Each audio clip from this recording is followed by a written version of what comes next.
Welcome back to the show. Today I have with me Cindy Taff, who is the co-founder and CEO of Sage Geosystems. Welcome to the show. Thank you. Brett, glad to be here, and I'm excited to be talking about geothermal and energy storage. Yeah, and we're really excited to learn more about Sage Geosystems and what is it that you guys do. So maybe we could get started with that.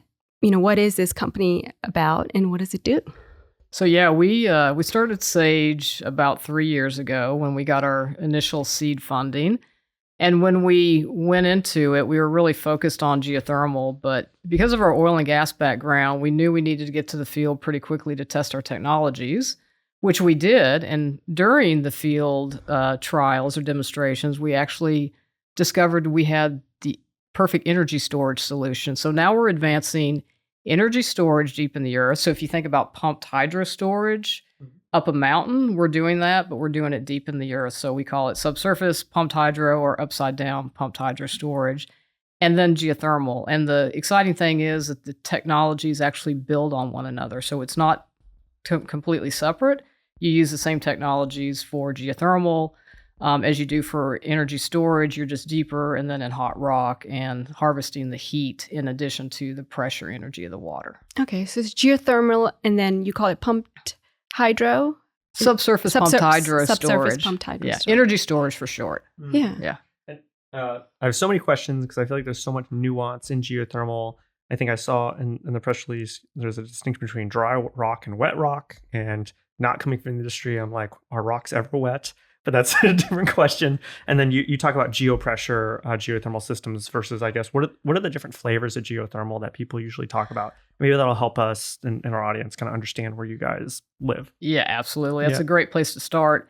So the geothermal energy around the world is 16 gigawatts, and it is all 100% from what is called traditional geothermal, which is geothermal if you think about the geysers of California or Iceland. So it's basically geothermal that's coming from rock that is hot, but it's got water entrained, large volumes of water entrained in it, and typically close to the surface because it's near volcanoes or the ring of fire. The challenge with that geothermal, even though it is the only commercial geothermal available right now, the challenge is the geology is very limited. It only represents like 2% of the geothermal geology around the world. So then what you want to do as an industry, what we want to do is tap into rock that is hot, but it doesn't have that water, those large volumes of water entrained in it. So the idea is you've got the heat, but you have to have a way to bring that heat to surface. So that's what's so ideal about traditional geothermal. It has the water to bring the heat to surface. But for the next generation geothermal, which is hot, dry rock, you have the heat. So then you have to figure out how to get that heat to the surface. And usually what you're doing is creating an artificial reservoir, either a closed loop system or an engineered system like a fracturing system, which then you pump water from the surface into that system, you harvest the heat, and then you use the water to bring the heat to the surface. So that's what I think all the excitement about geothermal is right now is this next generation geothermal, which is the hot rock, but not with the water entrained. Now, in my opinion, there are advantages to going to the next generation geothermal is that the exploration risk is lower. So even with traditional geothermal wells, about 40% of them are underproducing. They're either not making enough water, or the water doesn't produce for a long enough period of time, or the heat isn't as high.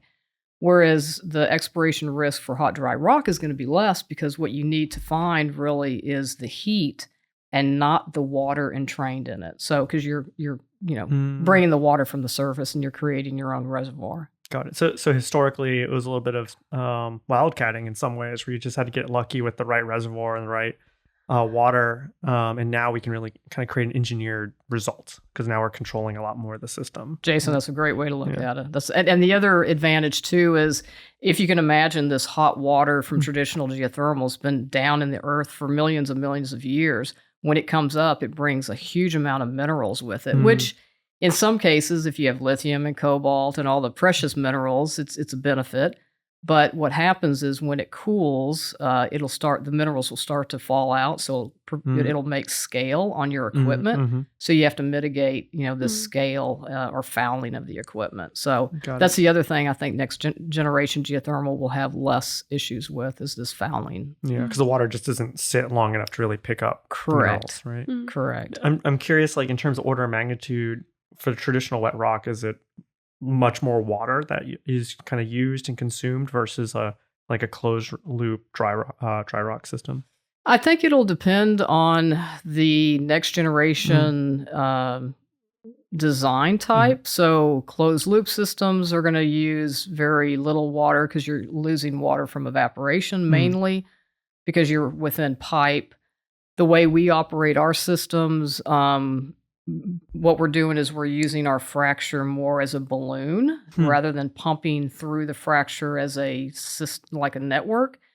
And because of that, we're targeting very low permeability formation. So our water losses are like 2% or less.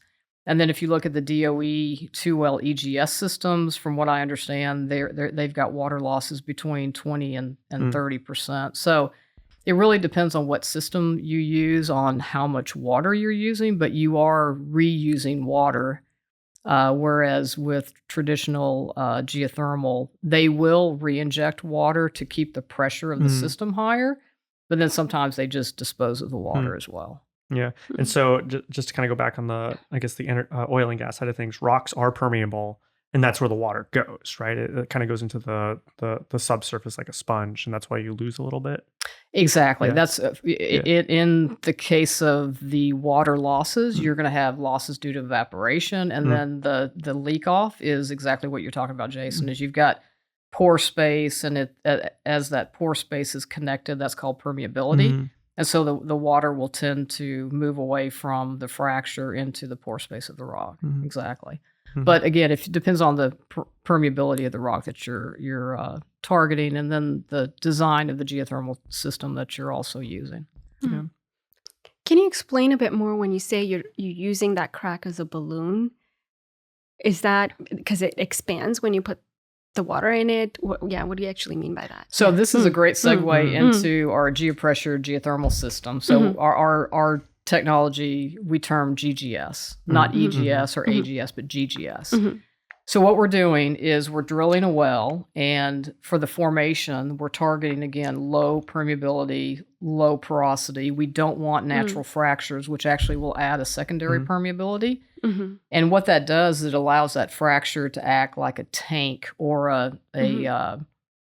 watertight system. And so when you fracture treat, you're creating a fracture. Let me just give you typical dimensions. So 3,000 feet vertical, 500 feet in length, and the opening is very, very small. So half inch to 1.5 inches. That's the aperture. So if you can imagine two extremely hot plates with a very small opening where you pump water into it. But to your point, the rock actually has elasticity. So when you're pumping the water into this fracture, under pressure, it's wanting to open that fracture. And by doing so, you've got a pressure component of that water, right? And so when we produce our water back for geothermal, not only are we using the heat component, which is, of course, an energy, but we're using the pressure component. So we don't. Most geothermal systems actually vent the pressure before it goes through the heat exchanger because it's just hard to find a heat exchanger that's rated to these higher pressures. So we want to preserve that pressure energy so that our net output is going to be higher. Our modeling says our net output will be 25 to 50% higher because we're preserving that pressure energy. So that goes back to Geopressure geothermal system. But the rock does have elasticity, and it's whether it's sedimentary rock. The Forge project actually proved that even the hard rock, igneous granite rock, has elasticity as well. And where has this been done in the industry elsewhere that gives you, validation that this is going to work and the crack's not going to spread further, for example? Yeah. Well, I'll first refer you to our field testing that we did in 2022.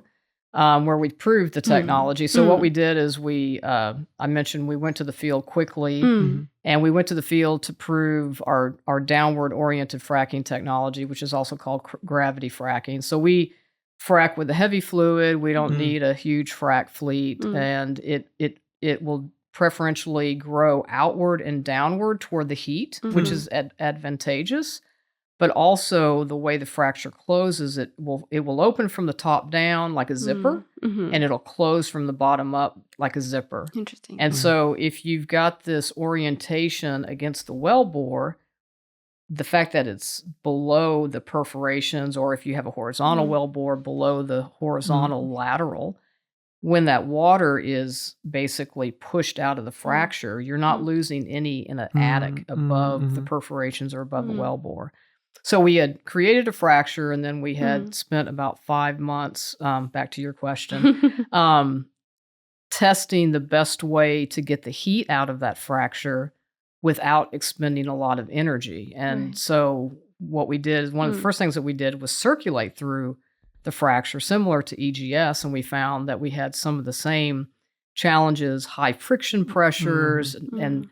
we would not get all the fluid back because it'd kind of get trapped in the fracture. So Hmm. then we started this cyclic Mm. pumping, and it's actually so we proved it in our field demonstration in 2022, and then we went back to the well and did 5 weeks of energy storage testing Mm. where we did about 50 or 60 cycles.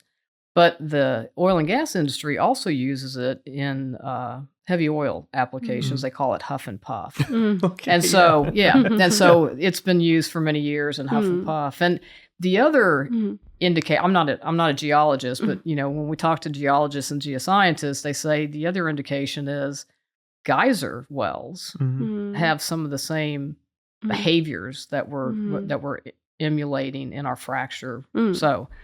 So yeah, we've done some due diligence with a pretty well-known engineering company in the oil and gas industry, and they confirm that you can cycle these wells for hundreds of years. I mean, we're not going Mhm. to claim hundreds of years because we Mm. only need a facility to last 30 years, but we're Mm. pretty confident that the frac is going to behave very Mhm. well for the time period that we need. Mm. I have so many questions that could go down rabbit holes on the technology, and I'm thinking, I didn't even know you could directionally direct fractures, and I'm very curious how that works. Yeah. Yeah, no, that's a great question because in the oil and gas industry, Mhm. when you're drilling the well, you're drilling with a heavy mud. Mhm. And there's times where a driller will say, I just blew out the shoe, meaning that they lost their mud Mhm. and they lost it in a downward direction. That's gravity fracking. So Mm. basically, gravity fracking is using a fluid that is so heavy that the weight of the fluid is creating the fracture. Okay. And so so when you fracture, you're going to be pumping at a certain pressure and a rate. So because of our fluid being so heavy, we're pumping at a lower pressure and a lower rate because we want the fluid to do the majority of the work. And so when you Mm. do that, the fracture is wanting to go out but downward. And this technique was actually used, and I think it's continued to be used by the nuclear industry to dispose of nuclear waste, which is Hmm. very heavy. Mm. In the oil and gas industry, you're fracking mainly with water, which is Mm. pretty light Mhm. at high pressure. So we're at high rates. So we're fracking at 2 to 3 barrels a minute, 500 to 1500 psi. The oil and gas industry is pumping at 20 to 40 to 60 barrels a minute, Hmm. and at much higher pressures, Oh, yeah. 10,000 to 15,000 psi. So those fracs are wanting to go out and upward Mhm. because of the lighter fluid Hmm. and because of the pressures and the rates that you're pumping at, because you're Interesting. forcing it in. And the shallower you are in a formation, the lower frac stress is at the top versus the bottom. And that's why you need a heavy fluid to force it downward rather than a light Hmm. fluid with high pressure and high rate, which would force it more upward. Mm. Interesting. Hmm. Yeah. It's amazing how much you know about what goes on down there. And I realize how little I understand about kind of the fracking process. Yeah. Interesting. Yeah. And your you started this company 3 years ago, and your background is with Shell. So I was wondering, how did you decide that it was time for you to go solo and start this own company? Yeah, no, great question. Yeah. So, I always wanted to get into renewables, but, when I looked at solar and wind, I was like, wow, none of that uses the skills that I've learned at Shell over the last 35 years. Mm-hmm. And geothermal, my team actually at Shell was the team that would do the cost estimates for geothermal. And but we never really pulled the trigger and drilled any geothermal wells. And I was so busy running our unconventional assets, I didn't really deep dive into why was that. But I figured the economics just weren't that good, or they were one-off wells. So then my current partners, of course, we worked together at Shell, and we worked together. We've known each other for 30 years, and they were getting into geothermal. And they have a history of developing, this is Lance Cook and Levering. So they have a history of developing technologies for the oil and gas industry, pretty complex technologies, but also commercializing them. So I figured if anybody's going to crack the nut on geothermal, it's going to be these two. And so, and when we worked together at Shell, they used to use, me and my team to test their technologies because we were onshore, so we could test them quickly and cheaply compared to offshore. So when they were calling, I was like, this is a perfect opportunity to get into renewables. And to me, what's exciting about it is if you look back at wind and solar, where they were on the learning curve, there's an inflection point on the learning curve where you start to finally drive down cost and improve efficiencies, and you really can, build these things at scale. So we are where wind and solar were 15 years ago on the learning curve. So that's exciting for me that, that we're still developing the technology. We're trying to figure it out as an industry. We've got different horses in the race, whether it's Sage or, Eavor or Greenfire or Fervo, right? And I just am excited about what's going to happen over the next 3 to 5 years when the industry breaks through and makes geothermal cost competitive and commercially viable. And I think what's interesting that we're circling back to is there's an aspect of geothermal where it is base load, where wind and solar aren't. Right. And so there's some dispatchability, but there's also some dispatchability on the storage. Yes. Which is intrinsic now with what you're doing. There's some questions I have on the storage side of things. Like, I think that there's commonly quoted like the round trip efficiency on the storage. Does the math kind of pencil out the same way when you think about the fact that you're producing and storing? The math for the energy storage actually pencils out almost better than geothermal. And because, to your point, wind and solar have done such a great job greening the grid, but they're intermittent. So we need to help, wind and solar. I mean, you look at Texas and California, and the duck curve is such that solar is actually overproducing now in both states in the middle of the day, which is pretty impressive, right? Pretty exciting. So now we need to help wind and solar move, we need solar, well, both of them, to move to the what they call the shoulder time. So in the morning, in the evening. And so to your point, Jason, the energy storage that we're doing deep in the earth, so upside down pumped hydro, we're not trying to compete with lithium ion batteries for 2 or 3 hours, because lithium ion batteries will beat us on cost, because everything is really cost. We have to be, we as an industry have to be cost competitive. But when you need 4 hours or more duration, that's when we come into play, because then you have to start stacking these lithium ion batteries, and then the cost just, obviously multiplies. Yeah. And so we're working with a oil and gas company in the Middle East, and they had asked us, can you model what they call blended LCOE? So if you take solar and you take our energy storage, what is that levelized cost of energy? So what we did is we took the solar, we assumed 2 cents a kilowatt hour for solar, which is about average. And then we said, okay, solar is going to produce for 7, 8, or 9 hours a day. We're looking at 100 megawatt scale, and we put our energy storage cost into the system and into the model. And the blended LCOE was 5 cents a kilowatt hour. So why is that exciting to me is because the wholesale cost in Texas is 5.5 cents. So that means we can be cost competitive in Texas with solar plus energy storage, Mm. which makes solar 24/7 Yeah. electricity, right? Mm. Yeah. Yeah. Interesting. And then I think you described a little bit of kind of what goes on downhole with the size of the I guess the well itself, but what are the surface facilities that you need? Yeah, actually, the footprint. We'll talk about we'll talk about the power plant and the wells first. So the Mhm. footprint is relatively small. So for a 30 to 50 megawatt facility, we would drill. So for energy storage, we get about 3 megawatt per well.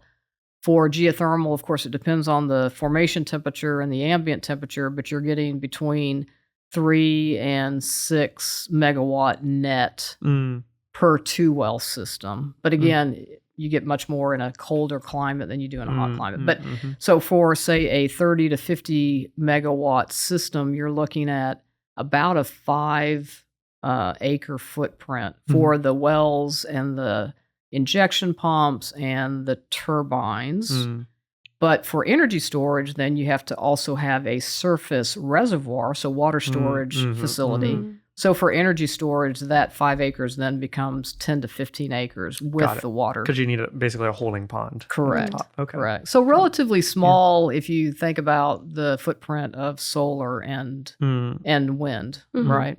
Mm. And perfect actually for distributed, behind the meter power that, Mm. we're working with a mining company that, Mm. can't get electricity in Arizona. So they're looking at Mm. solar combined with storage, or data centers. As you guys know, Mm. that's going to be a tremendous need of electricity in the near future. Mm. So that's pretty exciting if you can Mhm. provide behind the meter energy to data centers as Yeah. well. And they like to Yeah. run in cold places too. Mhm. So it's like a double bonus for you. Yeah, I didn't realize that because it's a good point, but Yeah. the big tech companies that we're talking to, they're looking at Texas,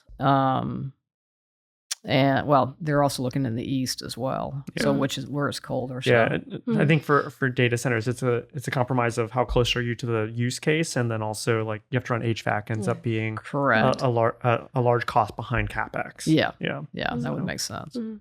Yeah. because of the cooling. Yep. Yeah. So how does it work like practically when you are getting a lot of solar and wind energy?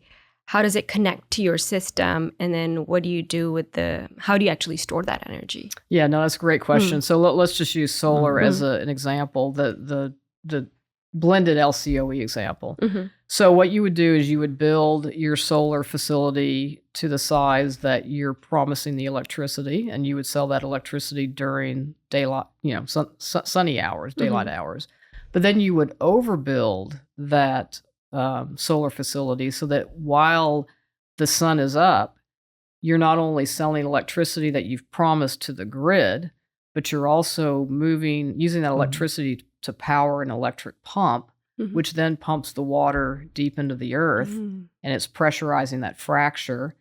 And then you'll close the wellhead, and you'll have that pressurized Mhm. water ready to basically produce through a Pelton turbine and generate Mm. electricity. So once the sun goes down, Mm. you open the wellhead, you let that fracture start to close. You actually can control the rate at which that Interesting. fracture closes, Yeah. and therefore produce that water over a 17-hour period of time when the sun Yeah. is down. Yeah. And then you're producing the electricity when the solar can't.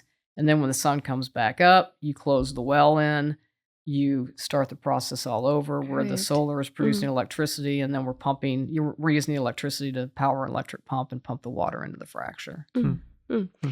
And you can do that for 4 or 5 hours. You think worth of, how, because you said it can go longer than lithium ion batteries. Yes. Yeah. So how much longer do you think? Well, it could we work? in our energy Yeah. storage Mm. demonstration last year, we were able to produce electricity or power for 17, 18 hours. Mhm. So again, what you're Mhm. doing is you're running the water through a choke, what they call a choke, Mhm. and you're controlling the flow of that water, and then you can produce it over longer periods of time. Mm.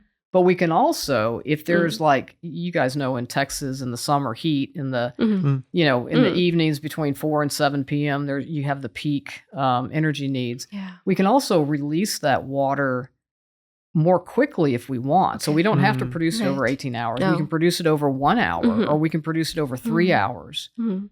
as long as the wellbore size is large enough. So that's Mhm. what's kind of exciting about the energy Mhm. storage technology that we have. It's flexible where you can be short duration, Mm. you can be long duration.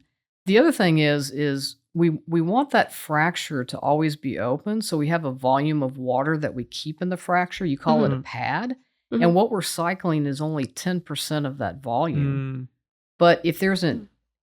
an energy emergency, so think Storm Uri, and you need to produce more of that water, we can produce it down to 20%, 30, Mhm. 40% Mhm. before that fracture starts to close. And Mhm. so you can produce electricity. The only downside is your round trip efficiency Mhm. won't be as high as what it would be if you're Mhm. only cycling 10%. So really an emergency reserve Mm. is what Exactly. it's available Exactly. for. Interesting. Mhm. But to Yeah. your point Yeah. on round trip efficiency, we did test that last year as well. So our round trip efficiency is between 70 to 75% for Mm. this energy Mhm. storage. Hmm. Hmm. Mhm. Yeah. That's pretty good. No, Yeah. we're really at the cutting edge of this technology. Like you said, there's only a handful of players out there, and Mhm. you've recently just raised a 17 million round for Series A round, That's correct. and that's really exciting. And you've got it was led by Chesapeake Energy Corporation. Can you explain to us why would Chesapeake be so interested in this kind of technology right now? Yeah, I mean, Chesapeake has been great to work with. They did a lot of due diligence last year. Of course, they really understand the subsurface because they're an oil and gas company. So I don't want to speak on behalf of Chesapeake, but Chesapeake, in our discussions with them, have very serious ESG goals, and they liked our technology. They think our technology makes a lot of sense in the subsurface area, and they really think there's a huge future for our technology. I think they're still figuring out how it's going to fit into their ESG goals, but they want to be, involved in the journey that we're on because they believe in the technology. So I think it's really more of that than anything else, and they think it's going to help their ESG goals eventually, right? Yeah. Once we start to scale. And I think Chesapeake is famous for having fantastic land operations in terms of sourcing and identifying leases. Like, is there a collaboration point that you can foresee where like you would be on their assets, or would use that as a strategic partnership? I think there could be. Yeah.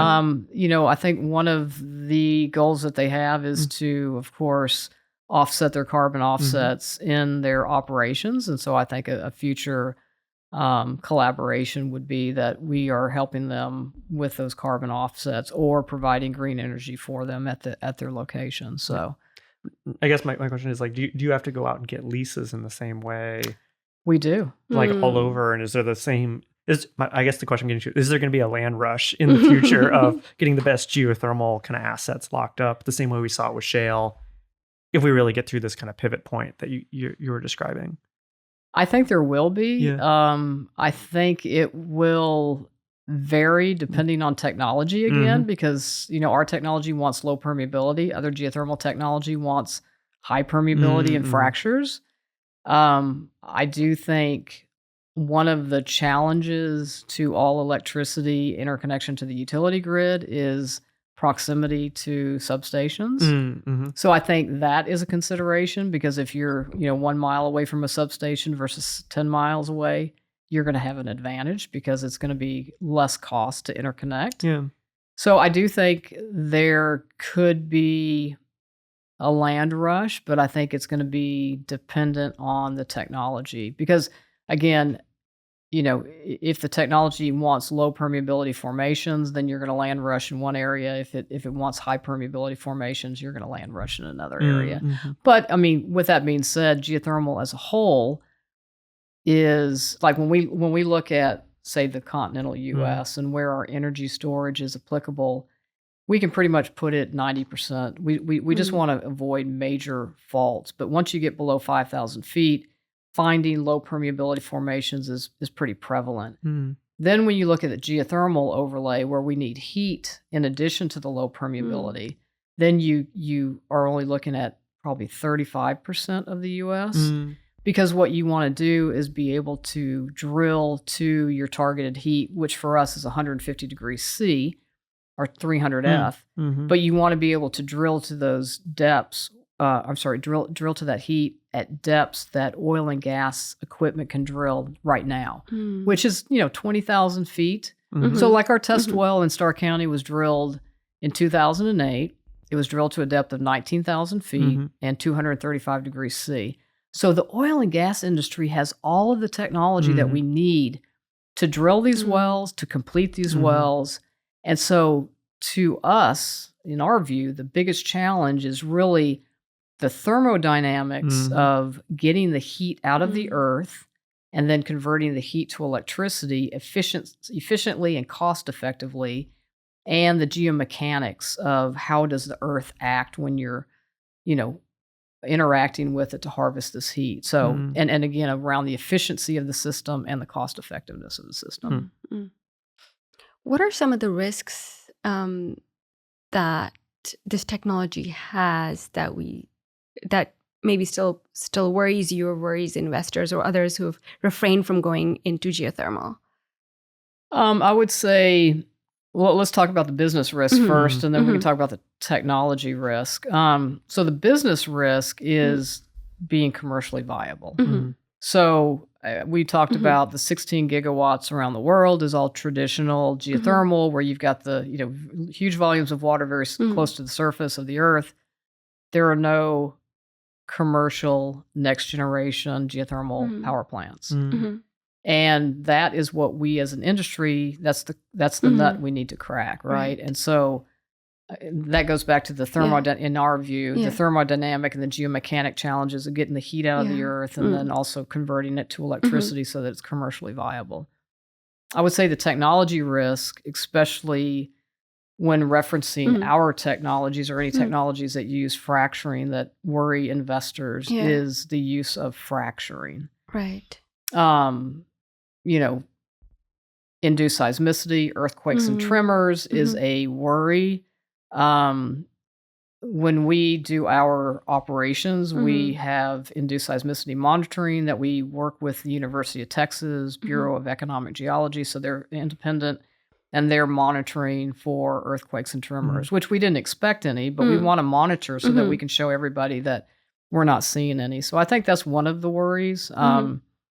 Because our technology is not the way tremors and earthquakes typically happen. Again, I'm not a geoscientist, but this is what I understand, is when you pump or produce large volumes of fluid across a fracture that's already existing, it'll lubricate the fracture and make that fracture shift, and that'll cause the tremors or the earthquake.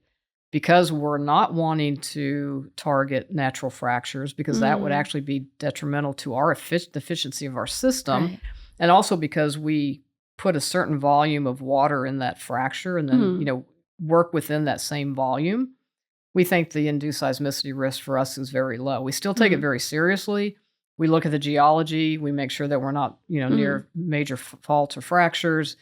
And we're measuring for induced seismicity, but we think the risk is very low. Okay. So to circle this back to the investment, I noticed a lot of the folks investing you do appear to be like strategic or people involved in the industry, but not as many like pure play finance investors. Is that true? That's a very fair statement. And so I think to go back to it, like, is the risk really business risk, or is it that financial investors don't understand like what goes on downhole, and so they kind of stay at arm's length? What was your experience on the fundraising trail? I think that's a very good statement. So our experience has been that we've been able to attract angel investors. So, one of our investors is Chris Anderson, who also owns TED Talks, and then Arch Meredith, who's also a technical investor. And then, of course, strategics, as you mentioned. So Neighbors and Geolog, who's a subsurface characterization company, and then just recently Chesapeake. We have had more trouble attracting pure financial investors, like you said. Now, Helium 3 Ventures just invested in us. And what I'm impressed with on Helium 3, to your point, is they did a large amount of due diligence, including getting on LinkedIn and calling some of our, the executive team's colleagues without us knowing, which was great because we think that, the deeper you dig, the better we look. So we like it. But they called our colleagues just to check our characters, right? Mhm. But they also did technical due diligence. So to your point, I do think what we struggled with is probably the financial investors really understanding the subsurface part. Mhm. And because you can't see it, when you talk about pumped hydro up a mountain, it's easy to visualize. But when you talk about pumped hydro or geothermal deep in the earth, and it's harder to visualize. And I think there's just a smaller subset of people that have the skills to really understand what's going on in the subsurface. So I think that's one of the challenges. And then we're technical people. Mhm. And so for us to very eloquently explain what we're doing in our technology without overwhelming people, or that I think that's our challenge as well, is being able to talk their language but still explain what we're doing in a technical manner, I guess. Yeah. Some of it also is, I think a lot of the financial investors do tend to live on the coast, and I don't think a lot of them actually appreciate or understand what the fracking technology actually is. It's more of a way to manage and manipulate rocks, and less about like actually getting oil. The application is getting oil out, but I imagine you run into a lot of folks who hear what you're doing and can't separate in their head. This is actually about geothermal, not producing hydrocarbons. And, we had some investors like that. One of the things that we hear quite often is we're either too early for an investor, meaning that, hey, come back when you've got 3 or 4 plants operating, because we don't want to take a technology risk. We're happy to take a scale risk. Or we're too late, meaning that they really wanted to get in at the very ground floor and own a large piece of Sage Geosystems for a smaller dollar amount. One of the challenges with any kind of infrastructure investing, I would imagine, including geothermal or energy storage, is it takes a lot of money. I mean, a geothermal system is going to be, we're saying pre-scale 9 million per megawatt. So if you're going to drill, say 2 wells for a 3 to 4 megawatt net output, you're looking at $40 million. And so that's a lot of money. And even energy storage, we're looking at 2.5 million per megawatt. So a single well with a single pump and single pump and single Pelton turbine is about 7.5 million. So it's just a lot of money compared to a lot of venture capitalists really like to invest in software, where you can invest $1 million, you get a turnaround in 6 months, knowing whether it's going to be successful or not, or maybe it's more than 6 months, maybe it's a year. But ours are higher capital outlay, and then of course longer time to proof. So on the technical risk, this is something I want to dig in, because it's evident to me, especially with your career in energy, and I think a lot of folks working kind of within the subsurface. Yes, there's a lot of maybe risks downhole, but we also have a lot of control over these systems, where I'm wondering how much of it is really like science risk versus engineering risk. And I sometimes think investors can't tell the difference when something is like a fundamental, we've discovered an entirely new way to frack, versus what you've been describing to me is you've been piecing together some things that people have been aware of, but maybe we didn't spend the time to engineer for a certain result. Did you run into that when you were talking to people? Yeah, Jason, I wish you would go work for a VC company, because you're spot on. Yeah. So we try to explain, again, this is probably the language that we speak that probably doesn't resonate with investors.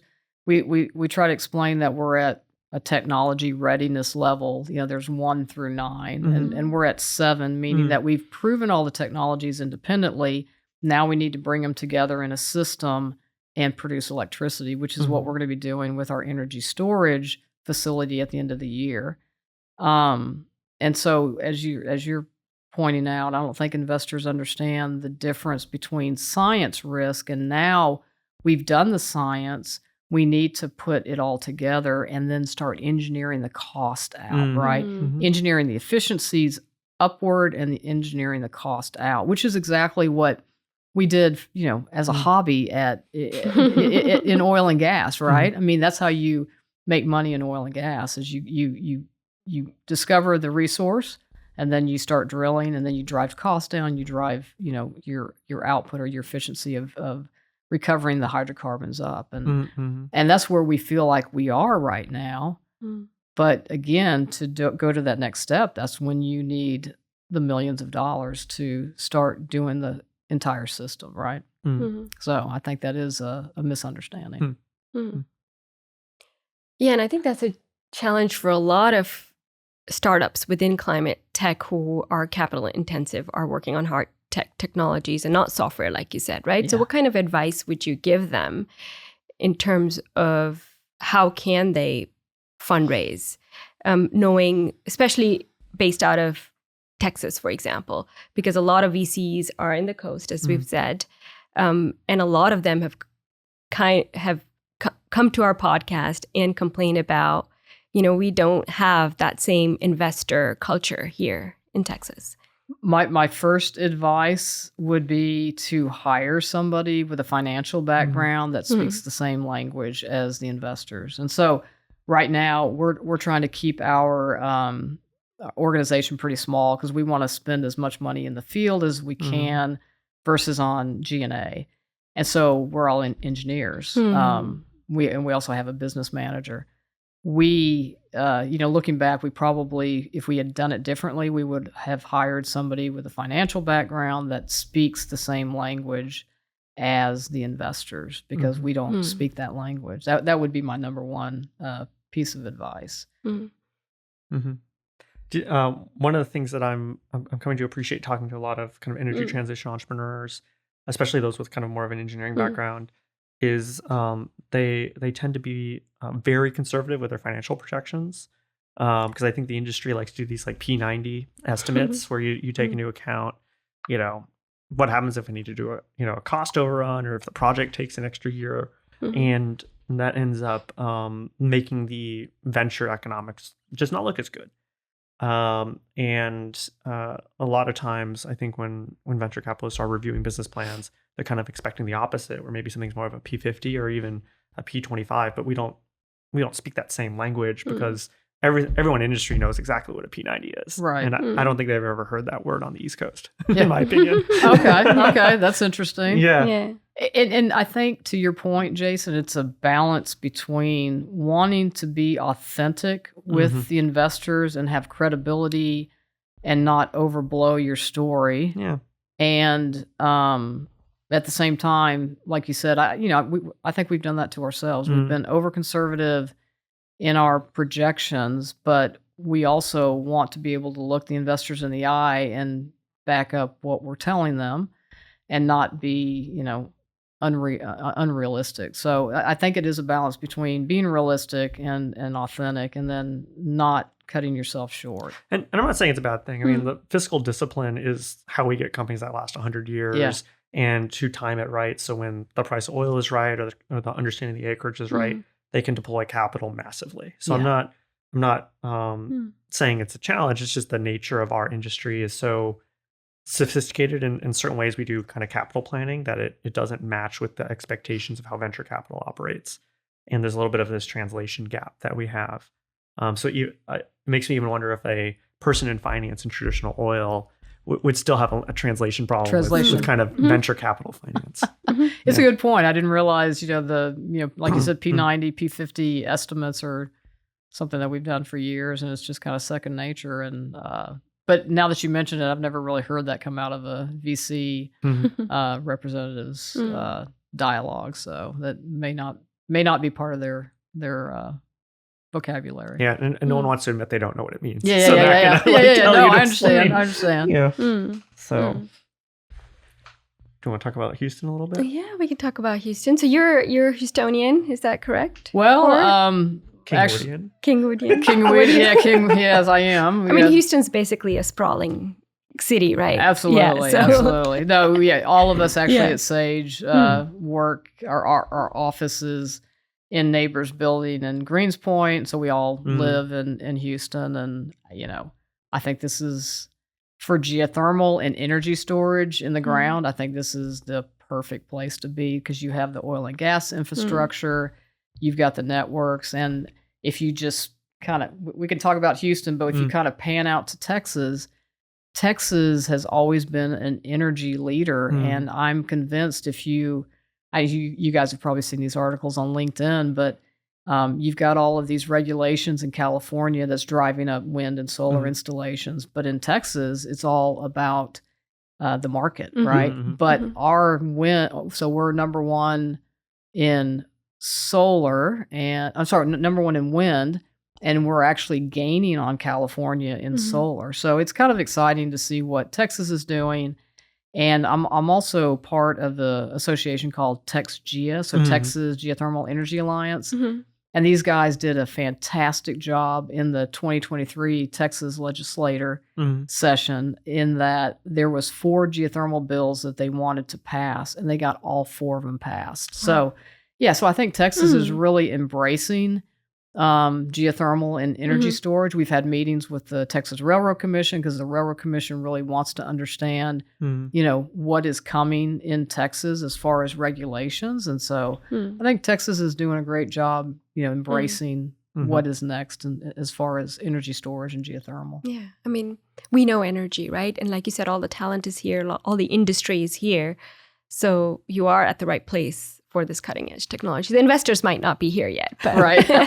Well, It's coming. yeah, they're I coming. wanted to Yeah. challenge that a little bit. So when, Yeah. when you put your seed round together, was Mm. that mostly Texans who came in to support you guys at that very early Mm. stage, or did you find it in Houston? It was uh most of it was Viria, Chris Mm. Anderson. Mm. So TED Talks, Mm. he's not Texas, and then it was Neighbors. Neighbors is Mm. obviously Texas. So Mm. yeah, so I think Neighbors played a huge role in our seed round. Yeah. Mm. And when you, I guess, got started, I think you indicated earlier there was hesitance to work at companies outside of the industry. But when you decided to make that leap, did you find like Houston had the support structures you needed to, really start the business? Oh, absolutely. Okay. Yeah, yeah. Tell us a little bit about what you discovered and where that support came from. Well, and as a startup, Mm. again, we are, in the stage that we're at right now, we are working to figure out how to crack the nut on the geothermal technology, right? Mm. Which we think we've done. So our focus is really on the technical side, the geomechanics. I mentioned the geomechanics and thermodynamics, doing the modeling. Mm. We've got a modeling director that used to work at Weatherford that's just Hmm. fantastic, and he can model these systems before we even go to the field. So our group is very technical. Mm. Now, back office wise, we have a business manager. She does a fantastic job.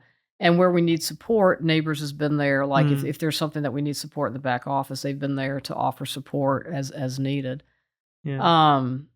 So I think we're self-sufficient. The other thing is we recognize that we can use consultants in the area, Mm. whether they're technical consultants or legal consultants. Our legal uh, uh, consultancy is out of Austin. Mm. All of the networks that we use and consultancies are mostly out of Texas, and so I think it's just a fantastic area to be because of what you had mentioned, the Mm. skill set and Mm. just the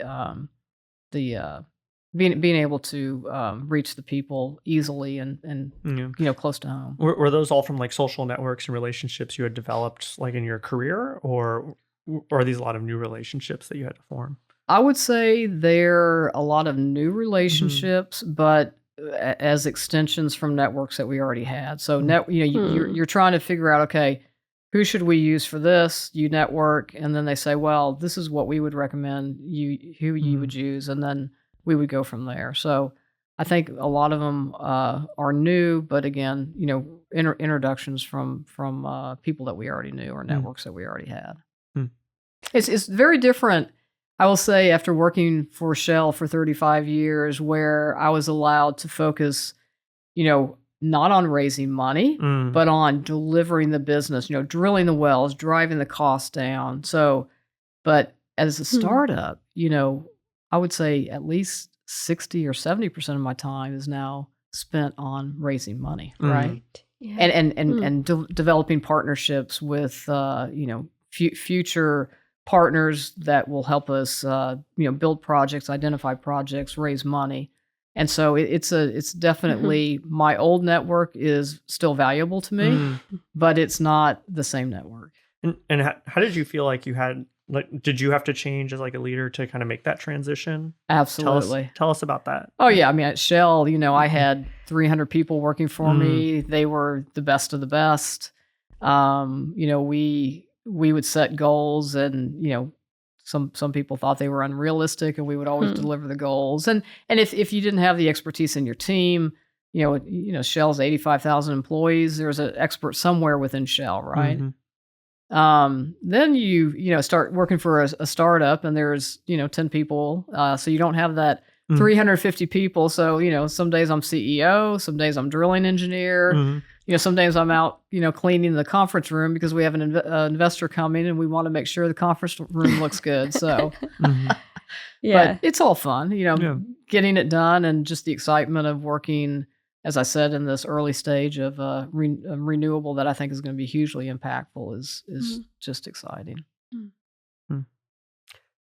When you think about like using the ecosystem and you think about where you have to go next, are there any gaps like within the maybe startup support ecosystem that you've identified and obviously you've been able to overcome?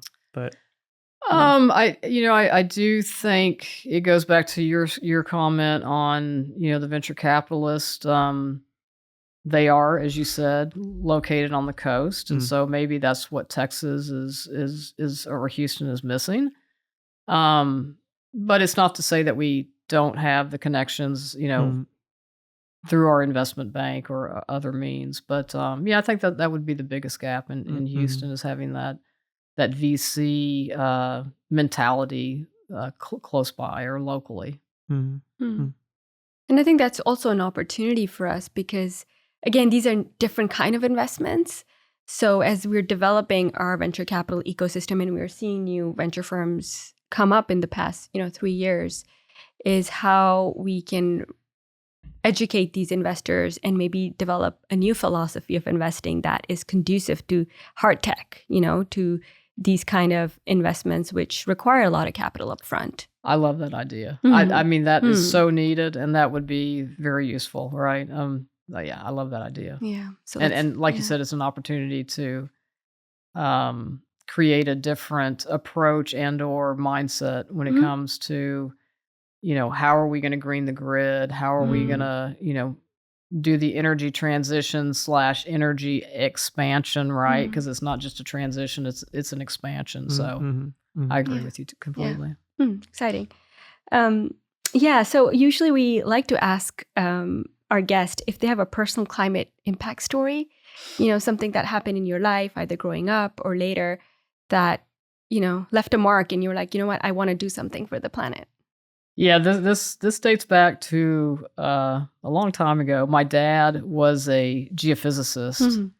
and he worked for Mobil Oil. And I remember at one point we were in California, but then we got transferred to Louisiana. So I was pretty young, probably 8 and 9 years old. And so his colleagues gave him a going away party, and we didn't attend, but he came home with all of his gifts. And one of his gifts was a guy took a jar and took a match and just, you know, created what looked like smog in a Mm. jar and gave it to him. Mm. Because even back then, Mm. which would have been in the 70s, Mm. or yes, there was a lot of smog in LA. Yeah. And we were living in a suburb of LA. Yeah. And so I just, I thought, okay, well, this is funny, but it's not funny. So anyway, so it was just something that always kept in my Mm. mind when I, started learning more about, um, you know, greenhouse gas emissions. Mhm. And this was back in the 70s, right? Right. Mhm. Yeah. So there was even a smog problem back then yeah, in California. absolutely. Yeah. And maybe the difference is you could see the smog then, and today people can't necessarily see the carbon. And Yes. so that's what makes it Yes. almost more challenging. That's to exactly push right. against. Yeah, because when Yeah. when you can see it, it's one thing, but when it's there and you can't detect it except for Hmm. new technology, it's going to be more difficult for people to envision. Yeah, I'm totally a tangent. So I'm gonna apparently I'm going to India in July because there's a family wedding. But there's sometimes when you go to Asia where you land and you get out and you're like, oh, I can taste the air. Yeah. It's the taste of the pollution. It's the taste of Yeah. the smog. And I forgot where I was recently. I think it was in Oaxaca, down in Mexico. And the first thing when we landed, my wife and I looked at each other, and goes, "Tastes like India." And Yeah. it's this kind of, I don't know if it's ozone or what, but it's this Yeah. kind of industrial flavor that can Yeah. exist in places. And in many ways, we're really blessed here that Yeah. we did clean up the smog problem, and we do have that clean air. Yeah. But it still exists in other places. Yeah, and it impacts people's health, Yeah. when I go to Pakistan, for Mm. example, and like I can't be outside very long, especially if we're on the road, because there are all these trucks Mhm, and mhm. there are all this fumes coming out that are just, it gives me a headache. Yeah. Mm-hmm. Yeah, I had Yeah. colleagues that when I worked for Shell, that Mm. we had operations in China. Mhm. And if they were offered a role in China and they had young children, it was something that they really needed to consider because their young children Yeah. were developing, lung capacity, right. and they were worried about Mm. impacting that Yeah. at an early age. So Yeah. it's definitely something that Mm. we need to be very serious about. Right. Yeah. What is one thing our audience can support you with? Curiosity. Mm. If they're watching Mm. this or listening to this, the Mm. fact that they're curious enough is fantastic. So just having the curiosity to Mm. understand what geothermal is, what energy storage is, where we can do it, Mm. how it's clean, and Mhm. how it can be a future energy source, I think is exactly what we need people to do. Ask questions and just be curious. Yeah, just learn more about these new Learn more. technologies, right? Yes. Yeah. Mm.